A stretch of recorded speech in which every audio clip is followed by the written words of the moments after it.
अस्सलाम वालेकुम नाज़रीन, प्रोग्राम दोमेल के साथ मैं हूँ शौकत इकबाल। आज हमारे मेहमान हैं अब्दुल हकीम कश्मीरी, मारूफ सहाफ़ी हैं, साहिब कलम अदीब हैं और मसला कश्मीर पर ख़ुसूसी नज़र रखते हैं। गिलगित बल्तिस्तान रियासत जम्मू कश्मीर का हिस्सा है।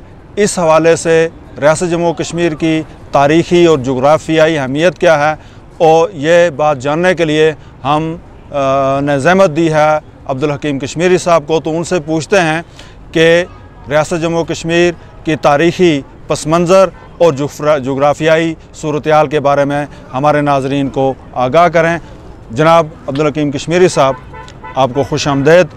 ये फ़रमाएँ कि रियासत जम्मू कश्मीर की गिलगित बल्तिस्तान की क्या तारीख़ी और जुग़राफ़ियाई अहमियत है?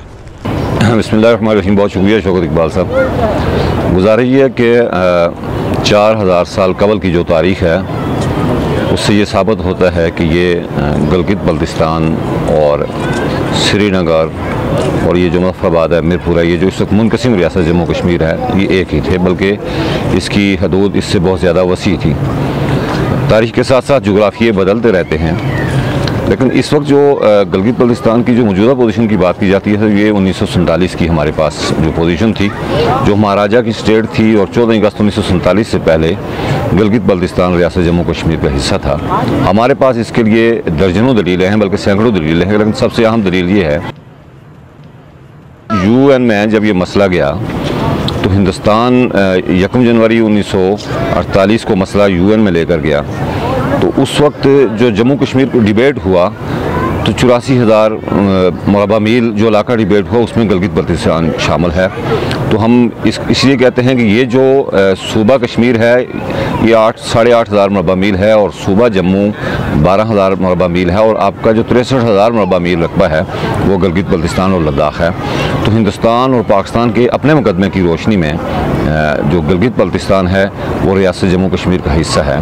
और उसके बाद पाकिस्तान में जो जितने दस्तूर पाकिस्तान के आए, जो इसमें शामिल रहे, जो 56 का दस्तूर आया और उसके बाद 73 का दस्तूर है, उसमें उसको रियासत जम्मू कश्मीर का पाकिस्तान का हिस्सा शामिल नहीं किया गया, बल्कि वो रियासत जम्मू कश्मीर का हिस्सा रहा है। और ख़ुद आलमी सतह पर जितने मुज़ाकरात के दौर हुए पाकिस्तान हिंदुस्तान के दरमियान, जो किसी बैनुल अक़वामी फोरम पे हुए या बायलैटरल जो मुज़ाकरात हुए, तो उसमें भी ये क्लियर था कि ये हिस्सा जो गिलगित बल्तिस्तान है ये रियासत जम्मू कश्मीर का हिस्सा है। और इससे पीछे अगर आप थोड़ा सा जाएं तो महाराजा हरी सिंह के दौर में जो भी नोटिफिकेशंस हुए हैं, जो भी उस वक्त अपॉइंटमेंट्स होती थी, जो वजारतें उस वक्त वज़ीर वज़ारत मुकर्रर किए जाते थे, जो तहसीलदार मुकर्रर किए जाते थे, तो उसके श्रीनगर से या जम्मू से जो नोटिफिकेशन जारी हैं वो भी रिकॉर्ड का हिस्सा हैं। तो उससे भी ये साबित होता है कि ये रियासत जम्मू कश्मीर का हिस्सा है। और सबसे अहम बात ये कि 1935 के बाद अंग्रेज़ों से एक माहिदा किया महाराजा हरी सिंह ने, और उस माहिदे की रोशनी में गिलगित बल्तिस्तान का 1300 मरबा किलोमीटर का इलाका पट्टे पे दिया गया था। तो ज़ाहिर है महाराजा की ऑनरशिप थी, जिसकी वजह से अंग्रेज़ों से माहिदा हुआ। तो ये सारी वो तारीख़ी दस्तावेज़ात हैं जिनसे ये साबित होता है ये इलाका रियासत जम्मू कश्मीर का हिस्सा था। तो अब्दुल हकीम साहब, अब जो हुकूमत पाकिस्तान गिलगित बल्तिस्तान को अपना सूबा बनाने की कुछ मनसूबेबंदी कर रही है, तो इसका मुकदमा कश्मीर पर, तनाज़ा कश्मीर पर क्या असरात मुरतब हो सकते हैं? देखिए, इस हवाले से बहुत खूबसूरत बात की थी सरदार अतीक अहमद ख़ान ने। उन्होंने धीरकोट में जलसे से खिताब करते हुए कहा था कि अगर इमरान खान ने गिलगित बल्तिस्तान को सूबा बनाया तो उसमें और नरेंद्र मोदी में कोई फ़र्क नहीं रहेगा। लेकिन सच्ची बात यह है कि पाकिस्तान का अपना जो क्लेम है रियासत जम्मू कश्मीर पे, ये उसकी भी नफ़ी है, चूँकि ये मुत्तफ़िक़ हैं अक़वाम मुत्तहिदा की जो क़रारदादें हैं, जिस पे पाकिस्तान का भी इत्फ़ाक़ है, जिस पे हिंदुस्तान का भी इत्फ़ाक़ है और जिस पे आलमी बरादरी का भी इत्फ़ाक़ है। 1957 की एक क़रारदाद है कि किसी हिस्से के बारे में आप कोई अलग फ़ैसला नहीं कर सकते। ये 1900 अक्टूबर या नवंबर 1957 की एक क़रारदाद है कि किसी हिस्से के बारे में अलग से फ़ैसला ही नहीं हो सकता। और जो आपने उस तरफ हिंदुस्तान ने 5 अगस्त 2019 को जो इक़दाम किए तो हम ये समझते हैं वो अक़वाम मुत्तहिदा की करारदादों की खिलाफ वर्जी है और हिंदुस्तान के उन यकतरफा इक़दाम के ख़िलाफ़ गर्चे पाकिस्तान की तरफ से कुछ नहीं हो सका, आज़ाद कश्मीर की तरफ से कुछ नहीं हो सका, एक अखबारी बयानात या मज़ाहमत की गई, लेकिन फैक्ट ये है कि अहले जम्मू कश्मीर उस फैसले को कबूल नहीं करेंगे और ना ही हिंदुस्तान के उस यकतरफा फैसले को जम्मू कश्मीर का कोई बाशिंदा किसी सूरत में कबूल कर सकता है। लेकिन अगर आप इसी तरह इक़दाम जिस तरह हिंदुस्तान ने किया तो अगर आप उठाएंगे तो मसला कश्मीर ख़त्म हो जाएगा। फिर वो जो आपकी एक तारीख़ थी, जो आपने लाखों लोग कुर्बान हुए, शुहदा हैं, कब्रिस्तान आबाद हैं, मीलों पर मुहित हमारे कब्रिस्तान हैं, वो जो असमत दरियाँ हुई, जो कत्ल गारत हुई और जो एक तहरीक कहा गया था कि ये रियासत जम्मू कश्मीर के लोगों की आज़ादी की तहरीक है, तो आप एक कौम की आज़ादी की तहरीक को ख़त्म कर देंगे। तो आप कस्टोडियन थे इस मसले के, आप निगहबान थे इस मसले के और रियासत जम्मू कश्मीर की हक़ खुदराजियत में, और दुनिया में वाहिद एक कौम थी पाकिस्तानी कौम जो हमारी साथ खड़ी थी, जो उनका मसला कश्मीर से वही ताल्लुक़ था जो हमारा है।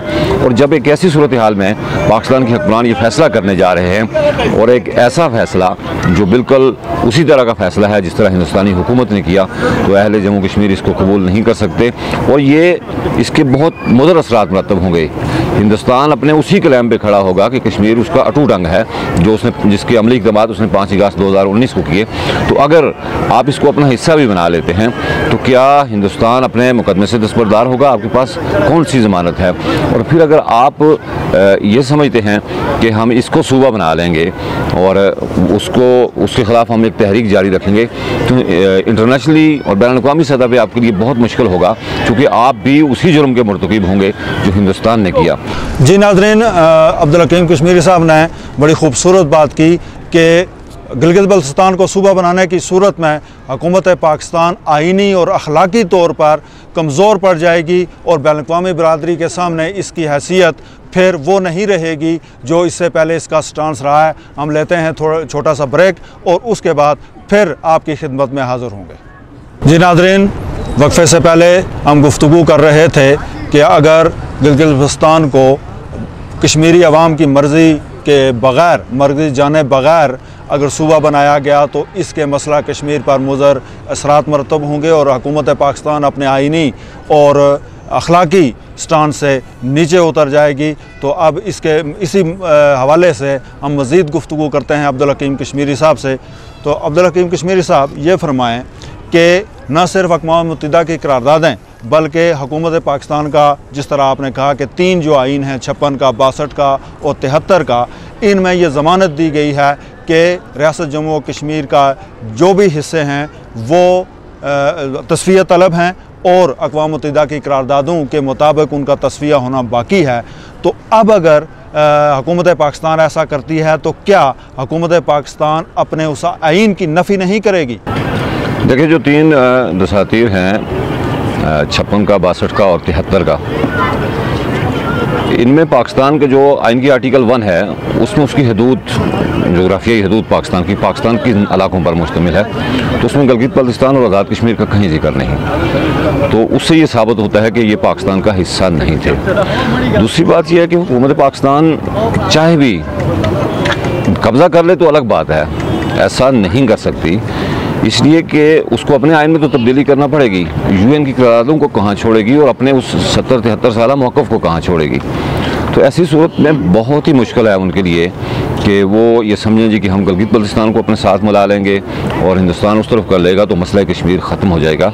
ये 2 करोड़ लोगों की हक़ खुदराजियत का मसला है और जब तक इस पर रायशुमारी नहीं होती, जब तक लोग अपने मुस्तक़बिल का फ़ैसला ख़ुद नहीं करते, तो किसी भी हिस्से का फ़ैसला किसी के लिए काबिल कबूल नहीं होगा और फिर ये ग्रेट गेम का हिस्सा बन जाएगा।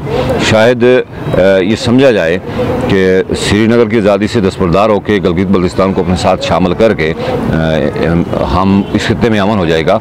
तो गिलगित बल्तिस्तान CPEC का हिस्सा है, यहाँ से 8 से 10 बिलियन डॉलर का कारोबार इस तरफ उस तरफ होगा। यहाँ चाइना 500 अरब डॉलर का माल पूरी दुनिया में भेजेगा, ये एक शॉर्टकट रूट है। और दूसरी तरफ आलमी दुनिया से 2-3 अरब डॉलर का माल जो चाइना से उनके माशरती तल्लुकात हैं, जो रॉ मटीरियल है, माशी तल्लुकात हैं और जो रॉ मटीरियल उस तरफ जाएगा, तो उसका एक चौक जो है, एक चौराहा है जो है वो गिलगित बल्तिस्तान है। तो उस CPEC में तो बहुत सी पावर्स हिस्सा बनेंगी, उसमें से अपना हिस्सा तलब करेंगी। चूँकि एक बड़ी माशी सरगर्मी का मरकज़ है। तो ऐसी सूरत में एक जो गैर इखलाकी तौर पर, गैर कानूनी तौर पर UN की रेजोल्यूशन को आप एक तरफ रख के कोई फ़ैसला अगर करेंगे, कोई तकसीम करेंगे, तो क्या दुनिया इसे कबूल कर लेगी? दुनिया के कौमों के खारजी और सफारती ताल्लुकात माशियत की पॉलिसी को मद्देनज़र रख के, अपनी माशी पॉलिसी को मद्देनज़र रख के बनाए जाते हैं। तो मैं ज़ाती तौर पर यह समझता हूँ कि उसमें भी शायद फिर मैदान जंग गिलगित बल्तिस्तान मुंतकिल हो जाए और फिर आपको कोई कल ऐसा फ़ैसला करना पड़े जिसको शायद हम पसपाई के मानों में समझें। हकीम साहब, आपने जो अभी गुफ्तगू की, तो इससे एक और पहलू निकलता है कि आप नहीं समझते कि हुकूमत पाकिस्तान को बजाय गिलगित बल्तिस्तान को सूबा बनाने के उसे आइनी तौर पर मुस्तहकम करना चाहिए और उसकी तामीर व तरक्की में आइडियल किरदार अदा करना चाहिए कि दुनिया इस बात पर की तरफ मतवज्जो हो कि गिलगित बल्तिस्तान को हुकूमत पाकिस्तान ने वो आइनी इख्तियारात दे दिए हैं, अखलाकी तौर पर भी ये उसके लिए बेहतर ना होगा? देखें, पाकिस्तान के अंदर गिलगित बल्तिस्तान भी एक यूनिट है। इस वक्त पाकिस्तान के उसमें है, एडमिनिस्ट्रेटिव कंट्रोल में है, इंतज़ामी कंट्रोल में है, और आज़ाद कश्मीर भी एक यूनिट है, लेकिन पाकिस्तान के सूबे 4 हैं। पाकिस्तान के अंदर कौमियतों के जो मसले हैं, बिलखुसूस बलोचिस्तान की कौमियत का मसला है, तो सूबा तो बलोचिस्तान भी है, 70 में बनाया गया, तो क्या वहाँ एहसास महरूमी मौजूद है, दीगर कौमियतों में भी मौजूद है। तो ये बात ही बेमानी है जी कि आपको जब तक हम सूबा नहीं बनाते आपके हकूक़ नहीं मिल सकते।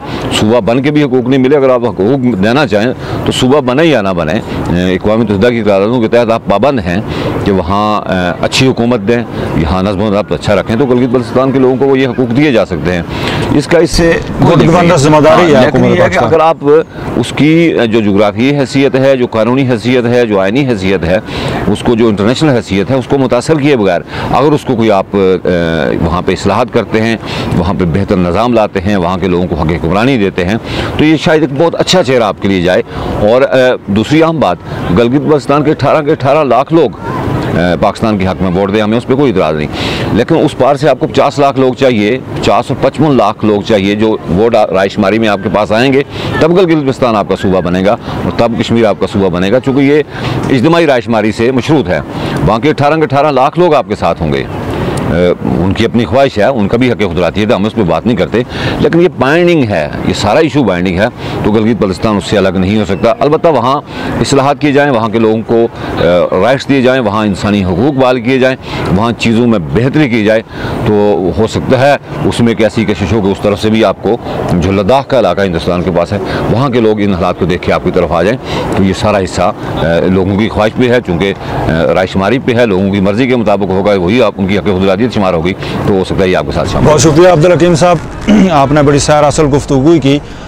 नाज़रीन, अब्दुल हकीम कश्मीरी साहब ने अभी जो गुफ्तगू की उससे एक और नुक्ता ये सामने आया कि गिलगित बल्तिस्तान या रियासत जम्मू कश्मीर के जितने भी यूनिट्स हैं, अक़वाम मुत्तहिदा की करारदादों ने इनके अंदर इनको बाउंड कर दिया है। एक बाइंडिंग है कि तमाम खित्ते मुश्तरका तौर पर रायशुमारी में हिस्सा लेकर अपने मुस्तकबिल का फ़ैसला करेंगे। चुनांचे किसी एक यूनिट को, किसी एक खित्ते को अलग से किसी का हिस्सा बनाना, ये न सिर्फ अक़वाम मुत्तहिदा की करारदादों की खिलाफ वर्जी होगी, बल्कि हुकूमत पाकिस्तान अपने आइन से भी इनहराफ करेगी।